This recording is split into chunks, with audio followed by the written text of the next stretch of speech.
How's that hair looking? Great. Same as ever, in my opinion. Great, yeah. Dude, It never I don't have moves. the luxury of not having hair that actually doesn't move. It does move all the time. I don't use hairspray. Sometimes it's like halfway across here. Alright. Welcome back to Sunday Vibes 1 and all. Look where we are, back in the main building, repping Barca today, a couple of us anyway, and Doogie's repping Inter Milan with a ripped up Pirelli logo on their bud. That's fading hard. Too many washes at too high a heat. Yeah, I reckon so. Never been good at looking as after well. football shirts. Mikey, how are you, mate? Deadline day when we're shooting this. Deadline day when we're shooting this. The most boring January transfer window of all time, isn't it? And I'll get onto that in a bit. We can discuss that a little bit today.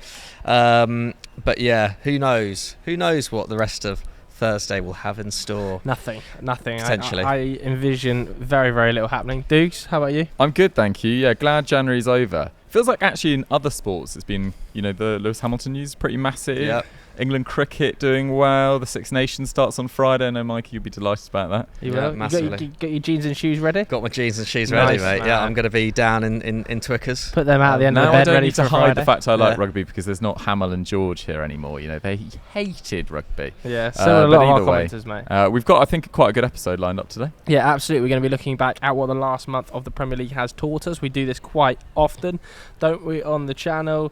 Who wants to kick us off? We've got 3 things to bring to the table each. I don't mind going first, just because he is the man of the moment as we film this on Thursday afternoon at 3:15, and it's Conor Bradley of Liverpool. What a sensational month of football he's had. I mean, EFL fans will find that frustrating that it's only when he's done it for a few games in the Premier League that people start giving him notice, because he did have an exceptional loan spell at Bolton Wanderers last season. I think he finished with about 5 goals and 6 assists. He was named Bolton Fans Player of the Year, Young Player of the Year for Bolton.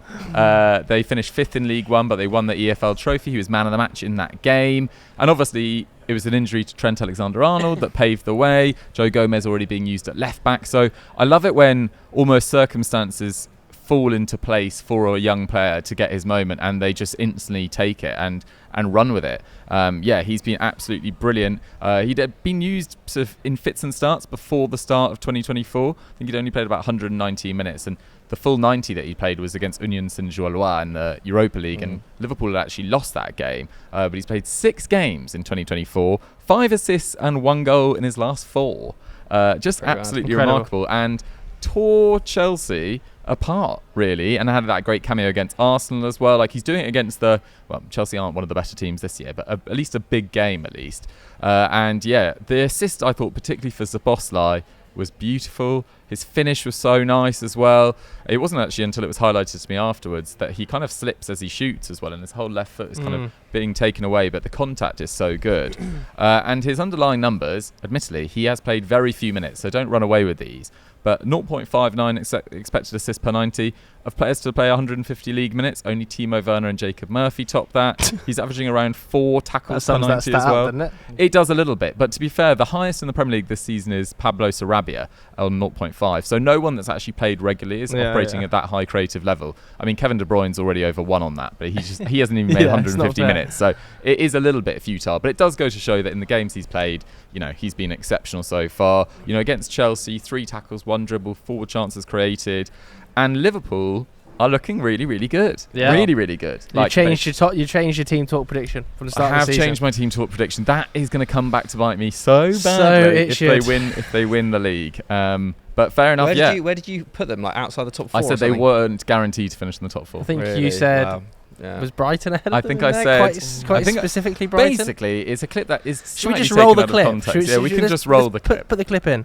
I don't think Liverpool will 100% be in the top 4. I think they look all over the place defensively. Liverpool. Really? Come on, look at that attack. Really, bro. Look at that attack. Seriously. That's not really. They have come back. They have come back in 3 of their 5 Liverpool games. are legitimate title contenders this season. Their defence is not fixed by any means. They are but it doesn't matter. They will be 4th or 3rd by any means. I think Newcastle will be distracted by continental football and haven't started very well. I think the major threat is probably Brighton.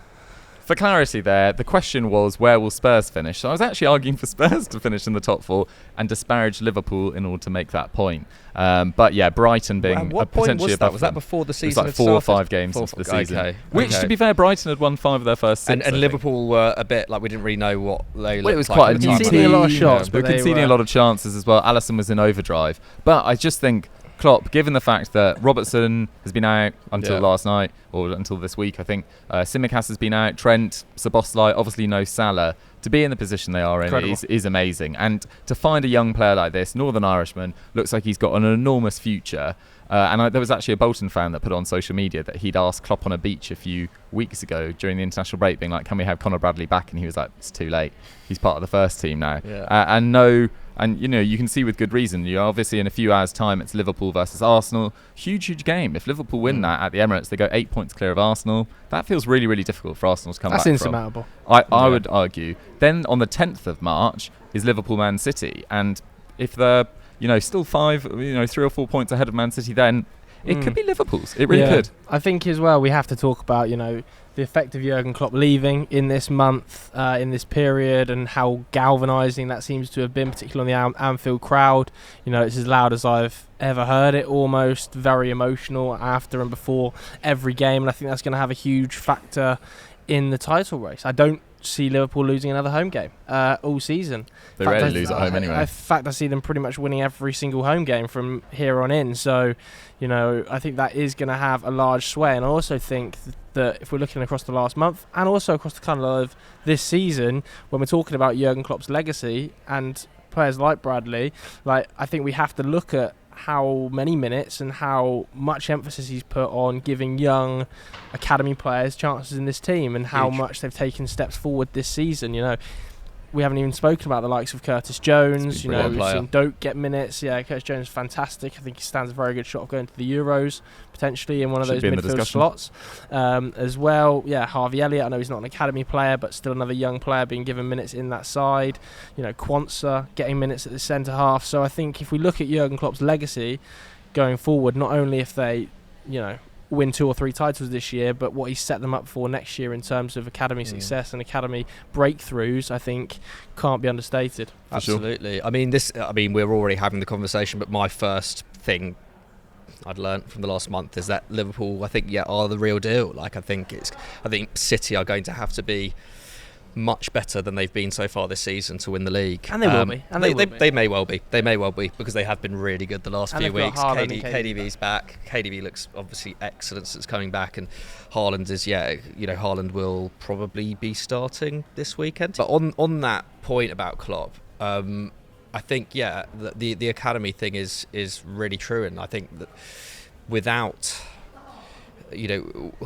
him coming in and them kind of transforming the club in order that whoever's managing the academy team is doing so in the same with the same ideals that Klopp has with the first team, that's basically where I know he has since become a bit tainted by his time at Aston Villa and now in Saudi, but Steven Gerrard's success at Rangers was largely due to the fact that he just basically coached the Liverpool youth team tactically in a very similar way to Klopp initially when he was first coaching.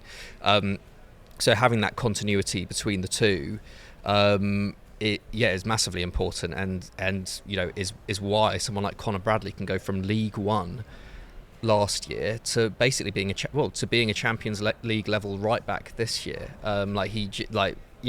It's very early days, but he just does look absolutely electric, and importantly offers something very, very different to what Trent Alexander offers there. So actually, in terms of Trent, his evolution to being more of a midfield type player, who knows, maybe that is his future. Maybe Trent could actually now feasibly be moved into midfield and Conor Bradley play at right back, or at least whoever succeeds Jürgen Klopp has now the choice in terms of what game is coming up to alternate between the two at right back, and that's no disrespect to Trent, because he's obviously in my opinion probably still the best right back in the game, but being able to have that luxury of switching between two different styles is massive. Obviously, Salah's still yet to come back. I think he's back towards the end of February. I mean, the Arsenal game is massive. They are still away at Arsenal, and it's tough. it is a tough game. Incredibly tough place to go. But I just think when you look at those two teams, and actually regardless of what the result is today, when you look at those two teams over the last month or two, it's. I just think Liverpool are light years ahead of Arsenal. Like at this moment in time, I just don't think I've seen Arsenal reach the level of performance that we've seen from Liverpool, especially in that Chelsea game. First half against Chelsea was one of the best. Yeah, I mean, he had Ibrahima Konate flicking the ball over his head in the centre circle. Like, they were absolutely toying with them. They were so confident that Chelsea weren't going to get anywhere near them. And for about 5 minutes in the second half, around the 70-minute mark when Nkunku scored, Chelsea did get to them a little bit, but aside from that, could not get near them. And just shows just how much confidence is running through this side. I think, someone like Konate, speaking of him, has been massive. Like, I don't think he's missed a game through injury or anything since like early October. So that's been massive. And then even then, Jarrell Quansah coming in when needed has looked really, really comfortable. And so the Matip injury has been nowhere near as catastrophic as people thought in December. Helped by the fact that Virgil van Dijk's back to his best as well. Absolutely. You're partnering for sure. For probably the best centre-back in the league. After a difficult year last year as well. Definitely. Alongside maybe William Saliba. And I think that was their problem last year, was that Van Dijk's drop-off meant that actually it was Konate who was having to be the kind of helping hand in the back line. But because he wasn't fit all the time, that back line was often a bit chaotic. Whereas now, when you've got Virgil van Dijk fit and on form, it's like, it does kind of mean, it doesn't matter as much who's alongside him. But either way, like, I think, that him and Konate's partnership, I think we were saying a few weeks ago, probably the best centre-back pairing in world football.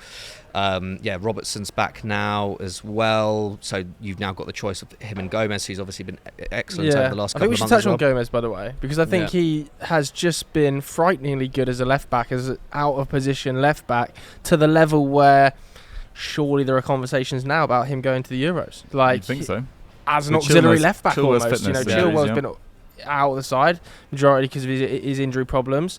Trippier can be used there as well, but we don't have a great deal of left back options. Luke Shaw's fitness very questionable as well. It's totally realistic that he might not even end up going to the Euros if he was to pick up another injury or a couple of injuries around tournament time. And if that happens, is there a better left back option in England right now than Joe Gomez? I don't think so, no. And the difficulty is that Maguire-Shaw left side of that defence has been one of Southgate's it's key. It's one of the key building blocks that he's built on. But we still don't know for sure whether Maguire is going to be his starting centre back. I mean, I imagine he probably will be, but it doesn't feel as nailed on as it has. Well, for the last few tournaments, it hasn't really felt nailed on, to be totally honest, but this one feels a little bit more up in the air. The thing is that with Stones' fitness issues, you imagine that he probably will start Maguire, and then maybe he would look for that relationship with Shaw. But Joe Gomez, you're totally right. And I think, to be honest, that clip that we showed at the beginning of me underestimating Liverpool, I think I underestimated quite a few things. I didn't think McAllister could play this role as effectively as he did.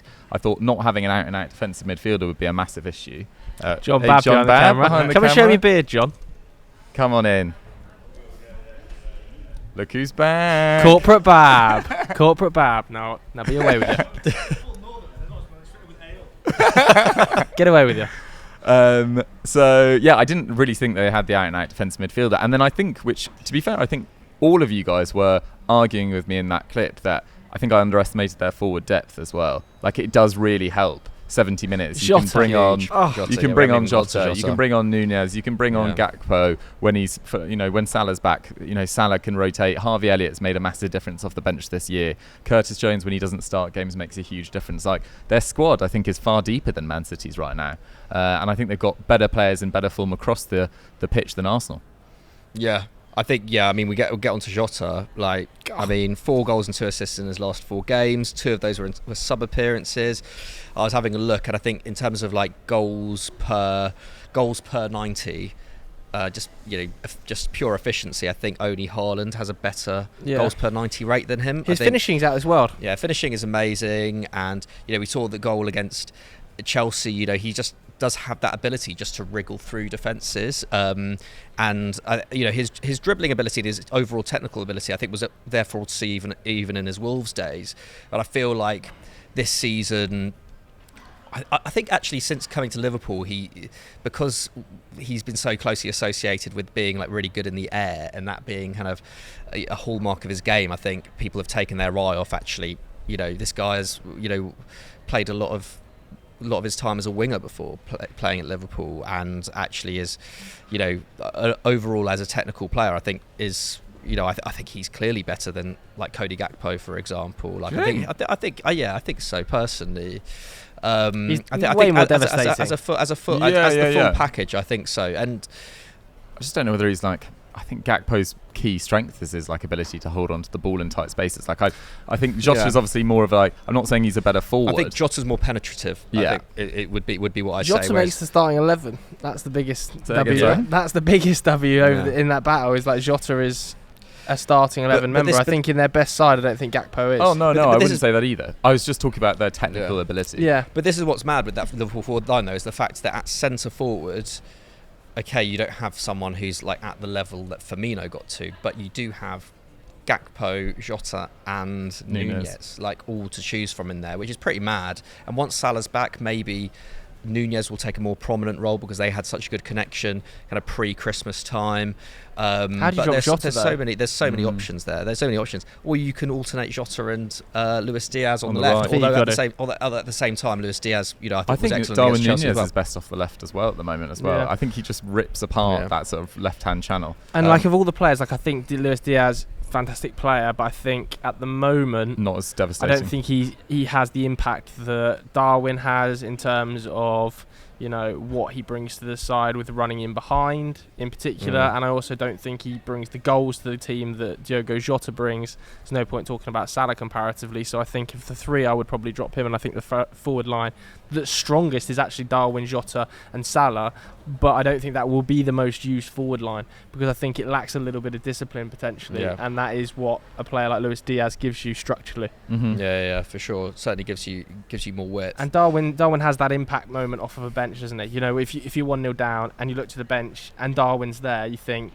let's get Darwin on here. There's big chances for him. Like he always seems to find a way of getting a shot off, even if his finishing is 11 shots and no goals. 11 shots versus Chelsea. It's pretty right. 11 shots must be close to being a Premier League record. I was looking at it. I just thought it was, but then actually it's not even a Liverpool. I don't know whether it may be a Liverpool record, but in 2011, Luis Suarez took 11 shots against Norwich of all teams, who he was known for scoring hat-tricks against. I don't think he scored anything in that game. Oh, was it not that game where he scored 4? So in 2011, he took 11 shots and didn't score against Norwich. That was before he became yellow Suarez.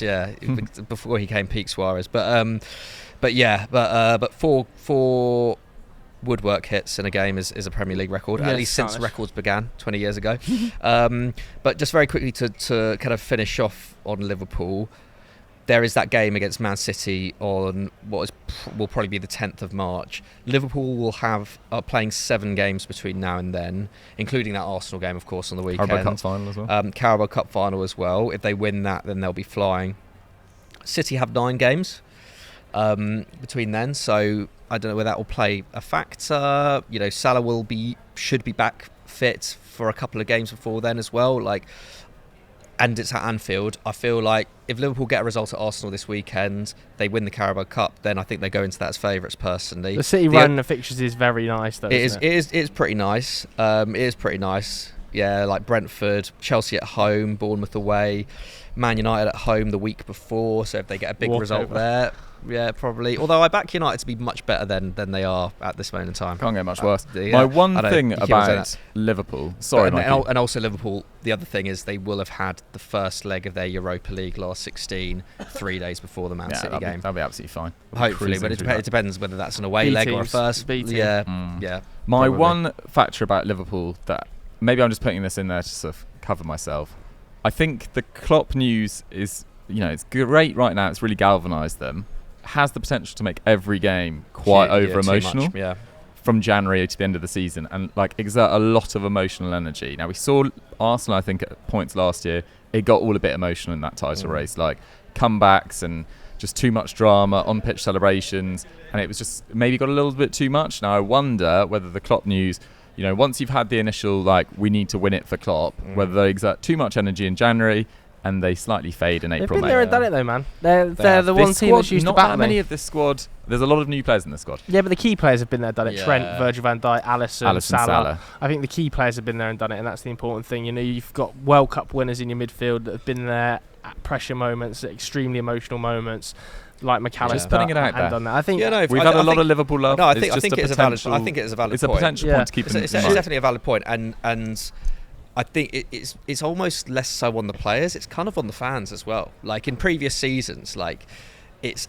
you know there's kind of always been like slight anxiety from Liverpool fans being like actually Anfield needs to calm down a little bit, because if we are too much, then like, you know, that's quite a lot for the players to deal with every week. Like Anfield in a title running, it is bouncing every single weekend, and so it's kind of also on the fans not to put too much emotional pressure on the players as well.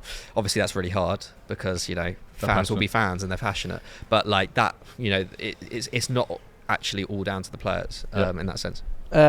Let's move on to mine. Let's just do a quick one of mine. We've each got 3, by the way. We've got Man United to come. I've got Crystal Palace as well. If you're a Palace fan, stay tuned for that. But I think we should just touch upon, because we're talking about roughly Manchester City, about Kevin De Bruyne. The last month, if it's taught us anything, has it taught us that maybe he is the greatest Premier League midfielder of all time with that return? I think to come back at this level from that injury, the immediate impacts, you know, 4 games, 3 assists, 1 goal, but it's not just, I don't think, the numbers, it's the manner of it. You know, when you're away at Newcastle, you need dragging through games, he comes on, splits the legs of the defender, pops it in the corner of 20, and then the ball to Oscar Bob happens, and in that moment I just thought, oh my god, like he actually, as much as I remember Gerrard having, you know, similarly amazing moments as well, Scholes having a few, and Lampard, I think Kevin De Bruyne now has I don't think right now he is the greatest midfielder of all time, but I think by the time he leaves Man City he will be. I would be surprised if it doesn't go that way. In Premier League history? Yeah. Yeah. I think if he hangs up his boots, you know, 5 Premier League titles now, a treble. I think if he hangs up his boots with 7 or 8 Premier Leagues, a treble in there, he'll definitely be the second most assists in Premier League history. I think he's on 100. He's third now on 104. I think he's got 111 Fabregas in front of him, then Giggsy on 162, which he might not catch. But, you know, the disparity between the amount of games played between KDB and Giggsy kind of makes it, you know, a bit of a mismatch. I think he could hang up his boots with like 8 Premier League titles, a treble, and I think he might well be it. Like, Scholes has got him in terms of titles. I don't think he's going to win 11, and his win rate is 70% KDB. I don't see that dropping an awful lot. That's like blows, you know, Gerrard and Lampard and Scholes out of the water. I think he might be. Yeah, I think even before this last month, I think he was at least top 2 or 3 Premier League midfielders of all time. I agree. If not the top. I think it was just something about this month that spurned it, threw it back into my mind. Just thinking, Jesus, how good is this? It's him coming back with a you know, a new trim, new teeth. Fuller head of hair. Has he got new teeth as well? So, yeah. I think he looks slightly trimmer as well. Yeah, he looks good. He looks great. And to just especially like that Newcastle cameo. Yeah, crazy. And also the Alvarez setup. I think that's a really special pass. I was going to say, because if it's under hit, there's a defender in front. If it's over hit, there's the goalkeeper and the defender behind. It is perfectly weighted, and it's just the style of it as well, isn't it? It's just I think regardless, I think KDB is the most complete Premier League midfielder of all time. More complete than Gerrard, you think? I think because I just think he's had to do less defensive work. That's the and main he's thing. never had to play deeper, but I think he could play deeper.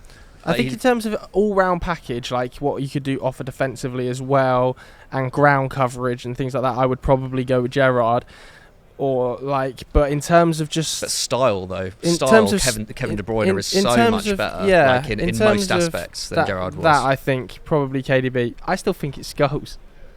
But I think that's your United bias. I mean, Scholes was amazing. Scholes has transitioned multiple positions, and the amount of league titles and stuff he won. The longevity. I don't know. I think De Bruyne I think he already is in my mind, to be honest. I mean, he's got the longevity, he's got the titles, he's got the stats, he's got the feeling that you get when you watch him, the fact that almost no other players can do what he does. What's he got to do to become the greatest ever Premier League import? You know, you got Thierry Henry, Salah potentially. Thierry Henry is very difficult to top. You don't think he'll ever top Thierry? Even though, you know, he could win He battered him out of the league titles and treble winning. Top 3, top 4. I mean, Salah's got to be in the discussion probably as well. Definitely. For import. I mean, De Bruyne's a better all-round player, but I think Thierry Henry's, for me, is the greatest Premier League player ever, and I can't really see that being topped anytime soon. I mean, 20 goals, 20 assists in a season. Yeah. Although KDB did hit the 20 assists, let's not forget. He did. He did. Robbed of one as well. Should have been 21. It should have been 21. I think you're always slightly nostalgic for. Well, actually, this kind of goes against what we've just said, because we've all agreed that De Bruyne is already there or will soon become there. But you're always kind of nostalgic for the first player you kind of fall in love with. Sounds like yours was Scholes. Mine was probably Henry.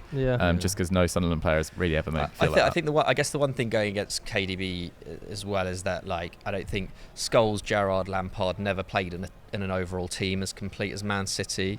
Never played under Guardiola.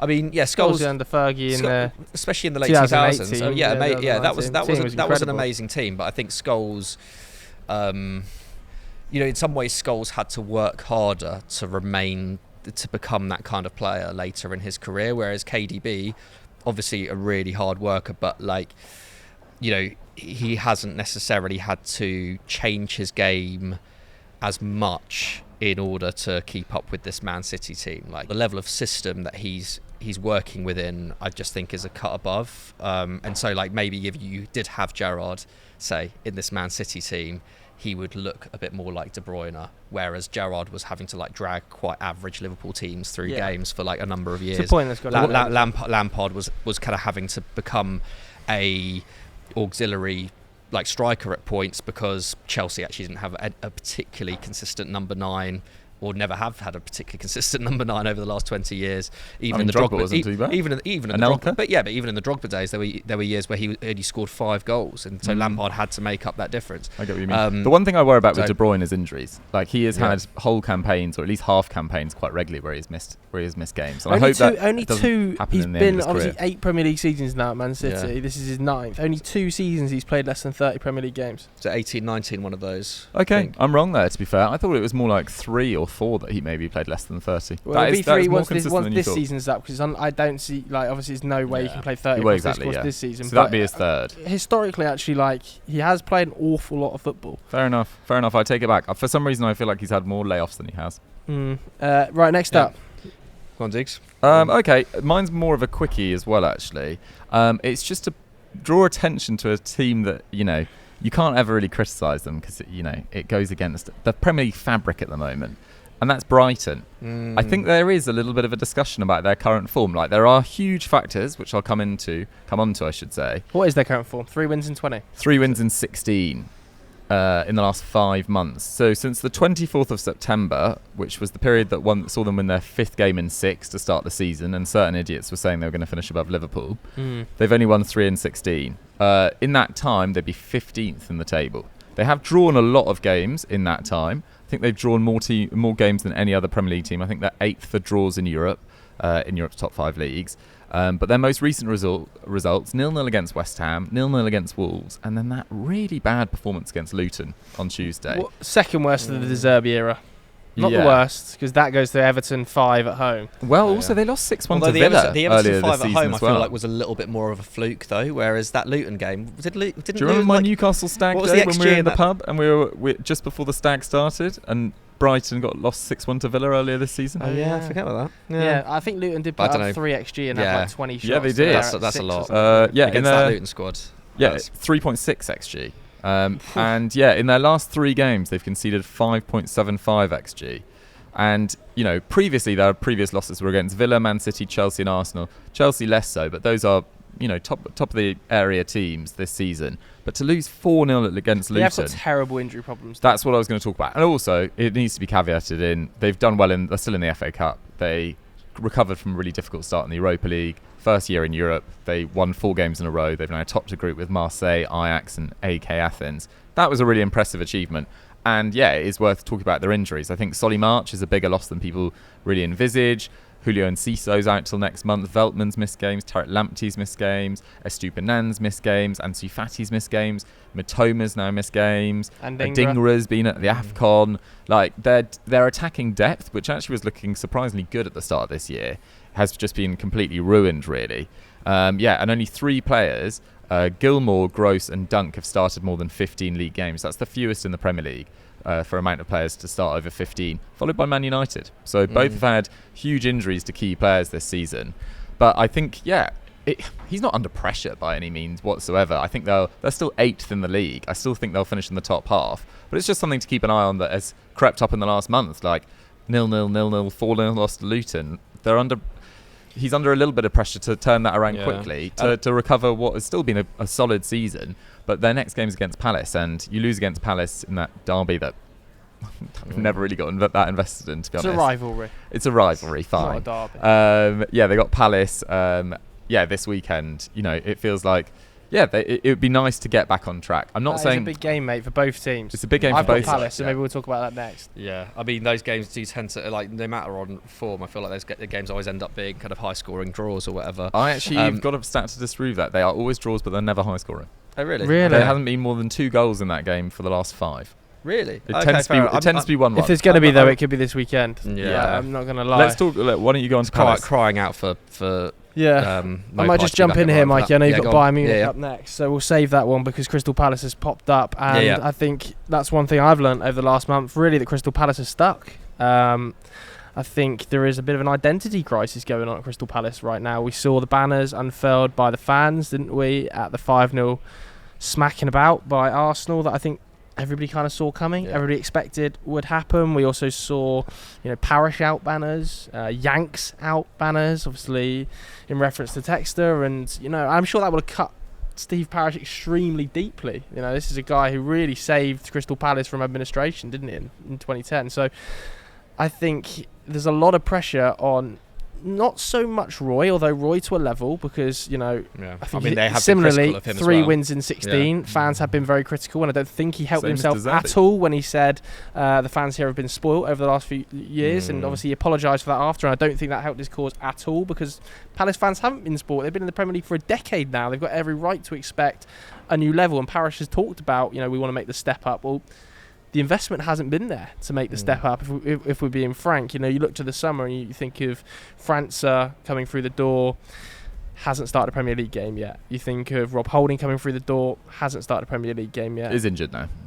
Is injured, but equally, is that the calibre of centre-back they wanted to revive? Dean Henderson came through, has had major injury problems, and is now battling with Sam Johnston for the number 1 shirt. It looks like he might well have won it, and Sam Johnston potentially, over the last 24 hours, was in talks with Forest about leaving. I don't know whether that deal is going to get completed. Forest have now signed someone else in goal, so probably not. So you get to the January window and things are not looking good for Palace. Form's out the window. They are one of the worst performing sides in the league. I think across the last 10 games, they're 19th in the form table, so very much slipping into a relegation battle. I don't think they'll go down, but that conversation should be had. And then we get to the January window, and with Cheikh Doucouré's torn Achilles, Eze and Elise, clearly the best 2 players in the side, dragging them through games at times almost single-handedly. I mean, look at the result against Sheffield United. What a game. 2 miraculous goals, really. The Eze, and 3 really, actually. The flick from Eze, first and foremost, is amazing, but the 2 finishes from outside the box, and the pair of them, outstanding. They've only played together 6 times this season. They've had injury problems.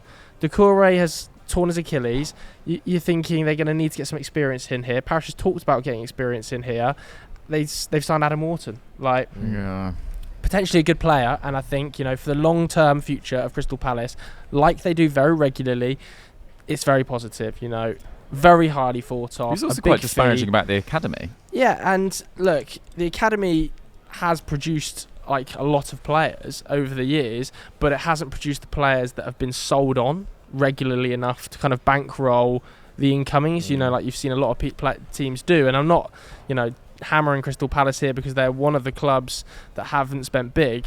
Frankly, that's one of the reasons that PSR hasn't touched them, and I'm sure we're going to come on to PSR later in this show, because Everton and Forest, we could easily have been looking at a situation where Textor had gone out, splashed loads of money on players, and there was PSR issues there. They've had very tight purse strings. They've budgeted very well. They've got a brand new training ground. They're building a main stand at Selhurst Park that's going to cost a lot of money. But having said all that, I just don't think the ideas align right now. Hodgson kept them up, did a great job in that 10-game period to keep them in the league. fantastic. Was it the right decision to keep him in the summer and give him another year there? I don't know whether the long-term planning that we were seeing off the field with players like França coming through the door, you know, the development of younger players like Eze, like Elise, does that align with giving Roy Hodgson a short-term contract when you really think... 74. I think we all knew, as good as the job he did there was, he probably isn't there for the long term. So should they have just bit the bullet in the summer and tried to plan out a long-term project? Because now you're in a situation where I don't think Roy particularly wants to be there. He's there and obviously loves the club, but I think he knows he's not going to be there long term. The club don't want to sack him because he's obviously done such a good job in the past, and it's kind of an awkward situation. Do you get your first choices in this sort of time period? Like, it just feels a real mess, and I think Crystal Palace fans deserve more. Players like Guehi and probably Elise again in the summer. Definitely, and I think Elise's got a release clause built into his contract when he signed that new contract to kind of fend off interest from Chelsea in the summer. I think that came at the agreement. Yeah, we can keep you for 1 more year. We'll build in a release clause at a similar sort of fee, probably, to allow him to leave. And I think I just think Crystal Palace fans deserve a little bit better at the moment, because, you know, I keep seeing people say, well, you know, mid-table, keeping themselves in the league, blah, blah, blah. They should be happy with that. Well, they've been here a decade. You know, you've seen what teams like Brighton have been able to do, push up the league. West Ham have been able to do. There's absolutely no reason that Crystal Palace shouldn't be able to do this with the correct investment in the right places and a manager with a long-term goal. You know, Steve Cooper and Graham Potter have been linked to the club. I think Graham Potter in particular would be a really, really exciting appointment. Just because he was tarnished at Chelsea doesn't make him a bad manager. Chelsea was a mess last So I just think Crystal Palace need to align themselves a little bit better off the pitch. And I think if they lose Dougie Friedman or something like that, you know, there has been links, isn't there, to Manchester United. I think I don't want to say things could unravel, but they need to get the next appointment right. Yeah, for sure. I think the good thing for them is that with Everton and Nottingham Forest facing a potential points deduction, we're not quite sure. I think they'll be absolutely fine this year, but I totally agree there's been a lack of ambition. They finally started right back as well. You know, Ward and Klein, Munoz coming in, I think 7 million from Ghent, break the run of Klein, Wan-Bissaka, Ward back to Klein or whatever. They haven't really 2005. Like, Wan-Bissaka was ages ago now. In terms of sales, 5 it's years. just triggering my memory then. It's been a long time since they've sold big, isn't it? Long time. That leads us on actually to my second one, which is about PSR. But interestingly, when I was kind of looking into PSR and particularly about this January window and why the Premier League haven't spent as much, that was also another factor. The fact that the clubs around mid to lower in the Premier League actually probably aren't as worried about relegation as much as they have in seasons past, just because of the potential points deduction to Forest, the points deduction that Everton already have, coupled with the fact that Everton have had a really poor month and so are actually back down in the relegation zone. The fact that Burnley and Sheffield United realistically don't look like making up the ground to secure safety in the Premier League. So I think a lot of clubs are like, well, actually spending 40-50 million in this window actually may not even be the difference between us staying up and going down anyway. Whereas I think last year, I think it was 150 million that was spent by Leicester, Southampton, and who else went down last year? I forget. Leeds. Leeds. Yeah, no, it was Leeds. Yeah. And that didn't save them. So you're saying PSR works? Well, what I'm saying is that it's not necessarily all about PSR. But PSR seems to have worked in terms of curbing. PSR at least has been a major factor in Premier League teams not spending as much. The two teams that have spent, you think West Ham and Spurs, are the two teams that sold massive homegrown and academy stars in the summer, really, like in Rice and Kane. Absolutely. And West Ham were very forthright as well this month. I know they've not done like crazy business, and I think not sure whether Said Benrahma has been confirmed yet. I know he was negotiating with Lyon, but I think film on Thursday. But so it's not like West Ham suddenly spent loads of money this month or anything, but they were very forthright this month in putting out a tweet being like, we are well within PSR.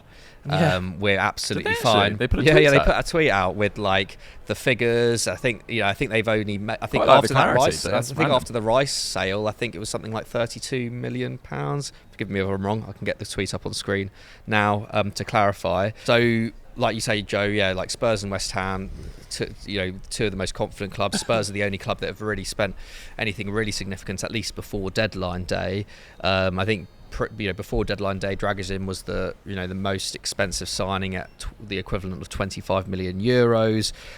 Before deadline day, the entire Premier League had only spent 77.5 million pounds on transfers. Compare that to last year. It's about the price of Mudryk. Yeah. I mean, less. Yeah. Like this time last year, we were looking at a 720 million pound spend, 300 million of which was spent by Chelsea in January last year. 620 million of that like net spend as well. So only 100 million pounds worth of talent went out of the Premier League last January.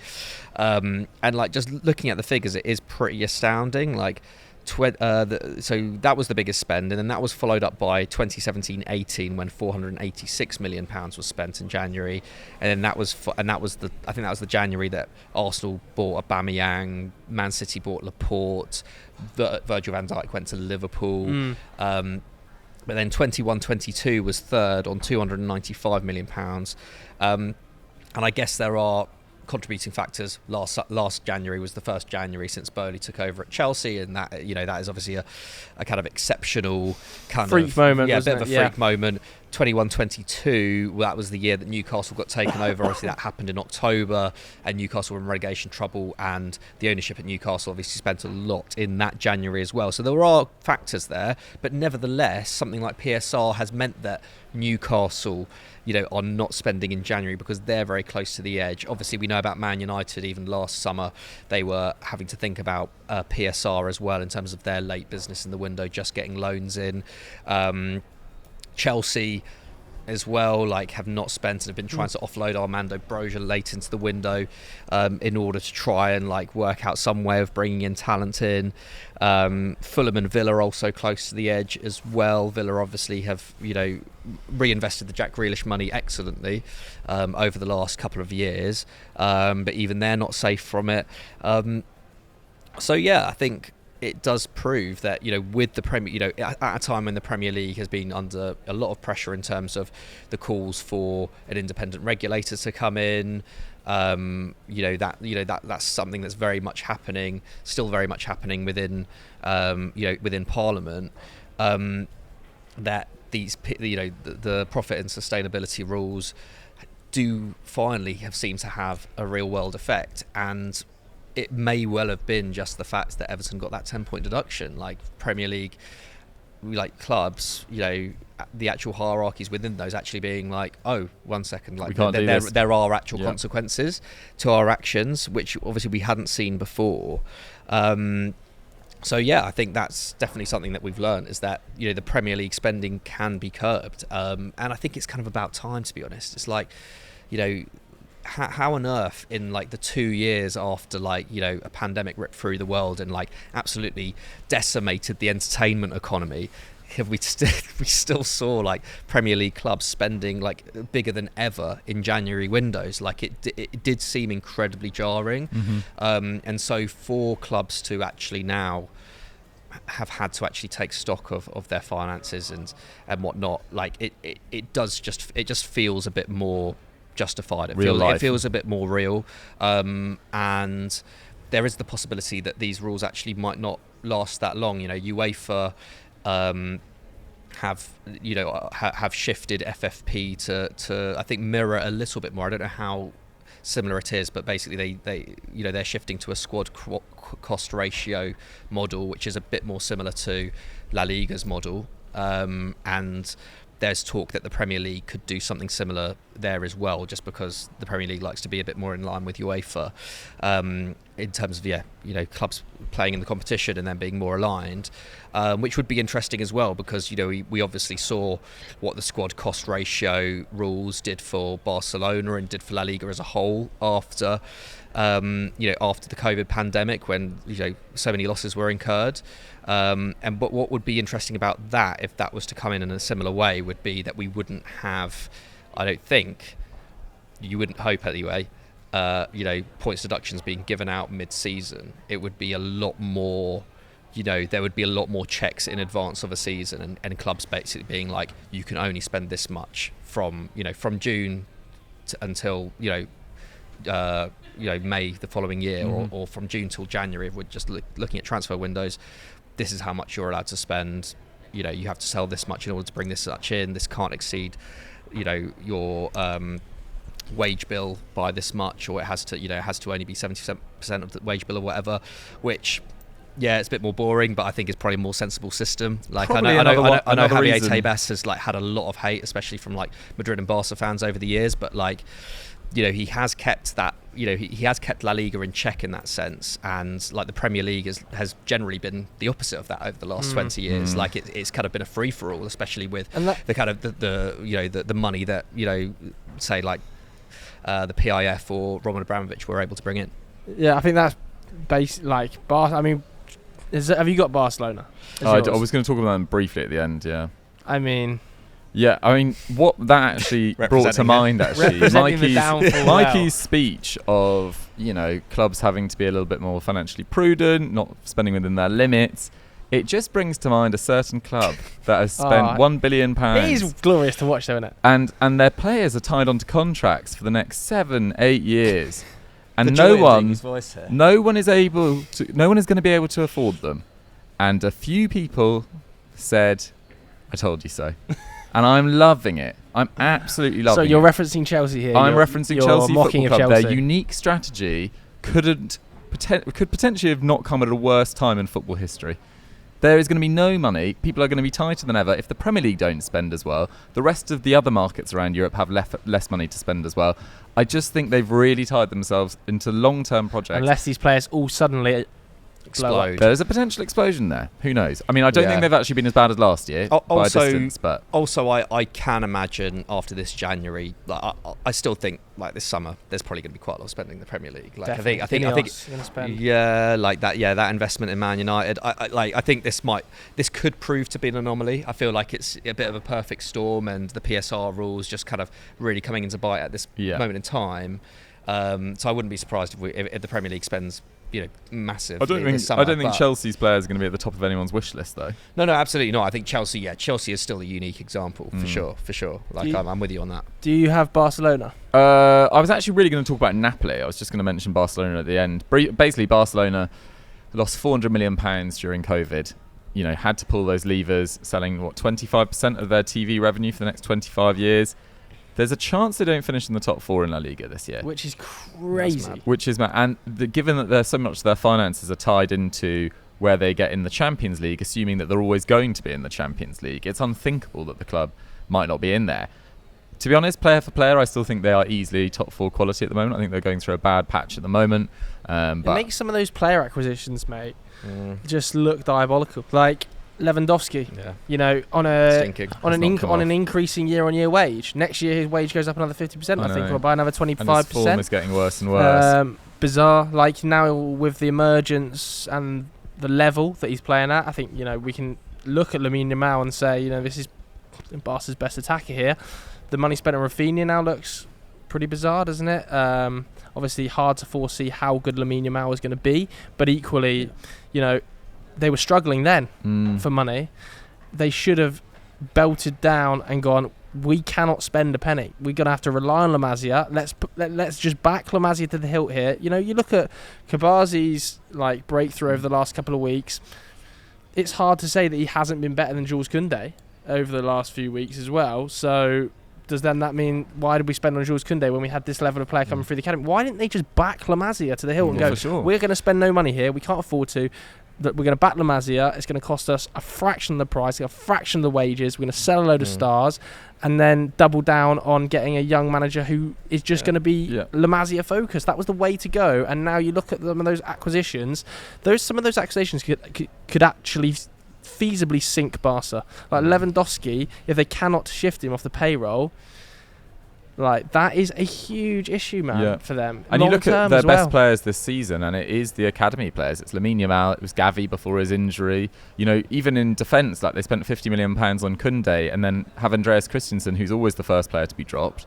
And, you know, him and Christensen and Araujo would have got you through this dodgy period easily. Fermin Lopez has been brilliant. I think there's a guy called Fort that's just arrived as well, who looks really good despite having to play out of position at left back. Vitor Roque scored the other day as well. Vitor Roque, obviously, big money, but, like, you know, if there was going to be a club to at least, like, try and base your future, like, strategy, it would have been Real Madrid in terms of, but at least you're investing in something. Yeah, I can understand the investment there, but the lack of joined up thinking is, I don't see how that has occurred. Like, Vitor Roque, obviously a prestigious talent, looks like he's going to be really, really good for the future. But with Lewandowski still at the club on big wages, I think, like, Vitor Roque, I don't know whether it was a necessary signing, given that it was a 40-50 million euro outlay. That is not cheap. Like, the timing, I agree. Even if he like does really well over the next 6 months, like, how much does that needle move towards, like, what Madrid have done recently? I think that's a confusing signing. Even Vitor Roque, as good as he potentially could be, you know, I just don't get why it was needed. Why was it needed? Ferran Torres was, £50 million as well. I mean, lucky that, like, not a regular starter. Joao Felix I think he's only earning like €40,000 for the year.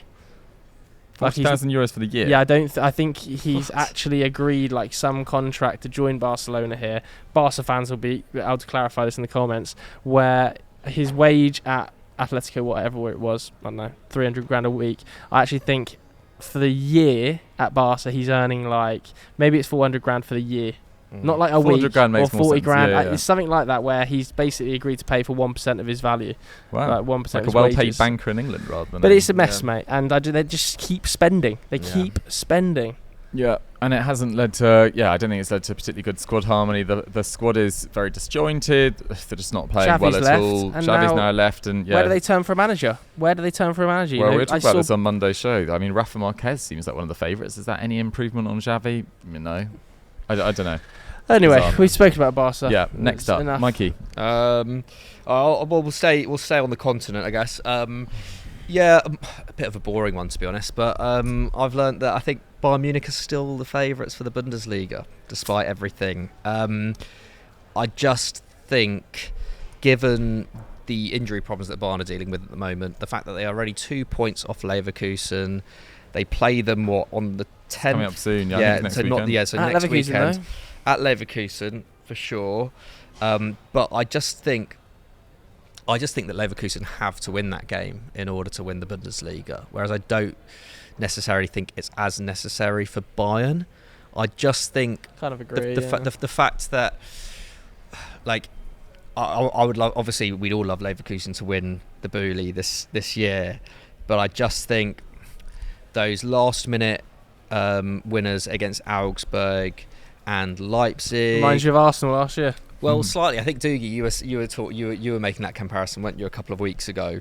But then to put up 3.3 xG against Gladbach and not score, it does just make me think that the injury to Boniface, even though at the start of the season, no one was saying that Boniface is going to be like the guy, and as much as he is, I do think that drop off to Schick is quite significant. Like, Schick has scored 3 goals this season. The Panda, though. They brought in Borja Iglesias, though.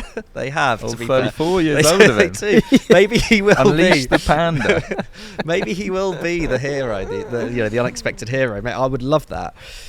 But, like, one of them has to start scoring. Like, Schick scored 3 times this season. They all came against Bochum in one game before Christmas. He's obviously been in and out with injury a lot. Like, you can't necessarily expect him to be, like, the talismanic figure going into the rest of the campaign. How many games have they got left? There's only 34 games. I think they're on about 21 and maybe 13. 13 games left. So potentially another 6 in the Europa League. Not that many. Yeah, I think it might be a bit more. I think Harry Kane's played has played about 17 games this year, and potentially 7 in the Europa League. So I think, let's say 13, 14, 15 games left. And they had that winter break as well. I don't think Bayern are playing that well either, though. But they're not playing that well. But they've also got such a big injury list. I mean, like Kimmich is now out till early March, which is pretty bad. Like but Gnabry will also be back by then. Lima will also be back by then. They beat Augsburg with a defence of, I think Guerrero was playing on the right and Eric Dyer was partnering De Ligt. They've got a fairly threadbare team by their standards, and yet they were still able to bring Thomas Müller and Matas Tel off the bench, and they both made an impact in that game. I just think Bayern's depth, even with the injury problems they have, like compare that to Leverkusen, who Xabi Alonso was bringing off the bench against Mönchengladbach. He brought on Nathan Teller and Adam Hložek. Both good players, but they're not the level of Tell and Müller.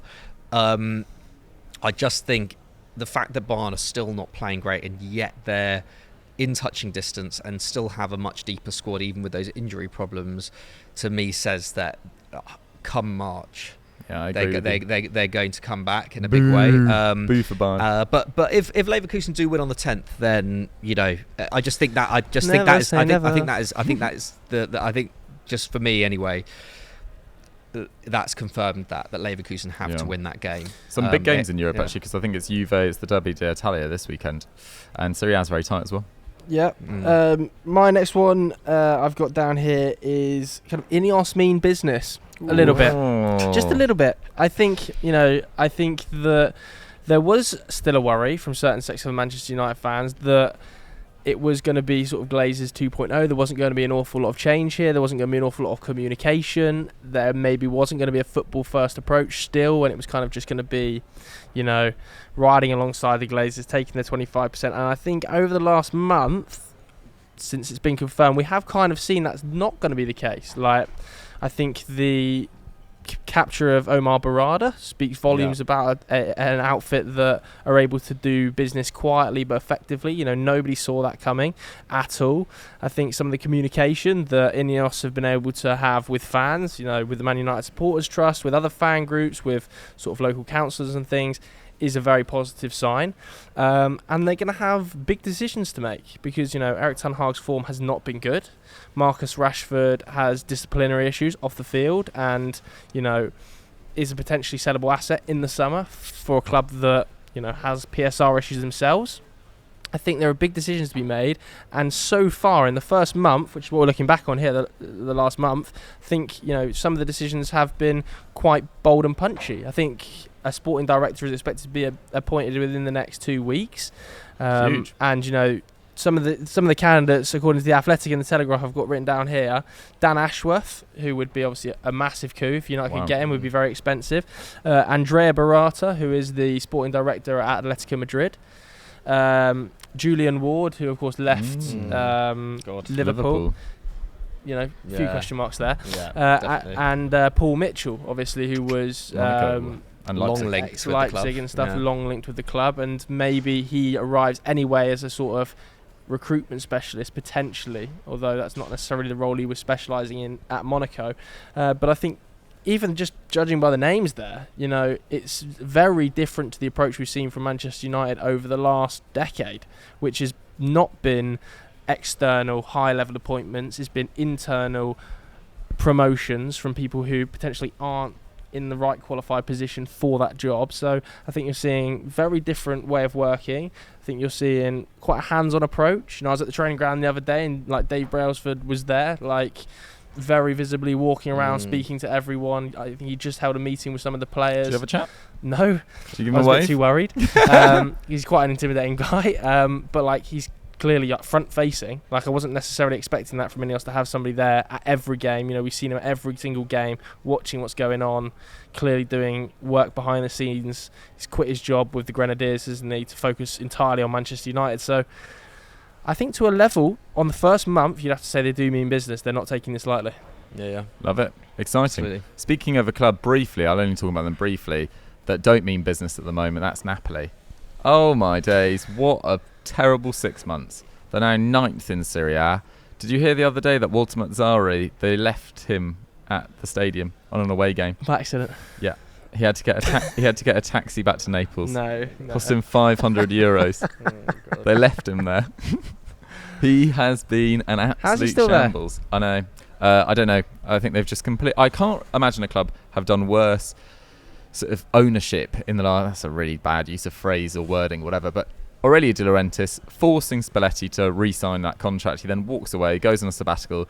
Spalletti was in work by September with Italy. Yeah. He just didn't want to work for De Laurentiis anymore. They signed Rudi Garcia, who hadn't worked in Italy since 2016. Poor appointment. That now looks like a great appointment compared to Walter Mazzarri, who hadn't lasted 40 games at a club since COVID and was most recently in charge of Cagliari, I think. So, yeah, it's been an absolute shocker. He's won 5 games in 14. They created 0.2 XG against Lazio last weekend. Absolutely shocker. Did they? No, lost 4-0 to Frosinone at home in the Coppa Italia. They are now getting regularly pumped by mid-table sides. And Osman's twerking for the Premier League as well. Osman's twerking for the Premier League. Kavisha is coming in for a lot of criticism, which I think is a bit harsh. Everyone loves to sort of downplay Rafa Leao and Kavisha. Kavisha is having a really poor season of finishing, but actually his underlying numbers are still really, really good. But yeah, Napoli really, really... And they've actually tried to arrest it in January a bit. Dendonka's come in, Hamed Junior Traore, who I think was actually quite unfortunate at Bournemouth. But it's just been an absolute shocking season. If you had to bet, where does Osman end up? He loves the idea of Chelsea. I think I think he'd be brilliant at Arsenal, personally. Yeah. Add so much more fear factor to that attack. 103 mil. Who's dipping in the market if that's a big Can spend? they do it after or Real on Rice the year before? if Mbappe doesn't happen? Even if he does? You called that in your predictions video at the start of this month, didn't you? Did I say Osman You said to Osman to Real Madrid. Yeah. Even if he does? What Osman and Mbappe to Real Madrid? Who says no? I don't know. Who says no? I don't know. Because Florentino's accounts. No fee for Mbappe though. Yeah. I mean, on the surface of it, agent fees, signing on, probably a good 150 there, isn't it? Is that it? Is we got one more? Or are we done? I think I'm done personally. I'm done. I'm done. Okay, there we go. That was what we learnt over the last month. We learnt a lot. Premier League. Yeah, we learnt a lot. We've been talking for a long time there, so we're not sure how long this video is. But we hope you enjoyed it. If you did, enjoy the big game today. Of course, Super Sunday, massive match between Arsenal and Liverpool. There. Predictions. Speaking to Liverpool fans ahead of the game, yeah. Oh. And Arsenal fans after. See Mikey, go and have a look. Say hello to him. Hello. Prediction quickly before we wrap up. Ooh, 2-1 Liverpool. 3-1 Liverpool. 2-1 Arsenal. Love it. Okay. Let us know your predictions in the comments below. Thanks very much for watching, everybody. We'll see you later. Bye.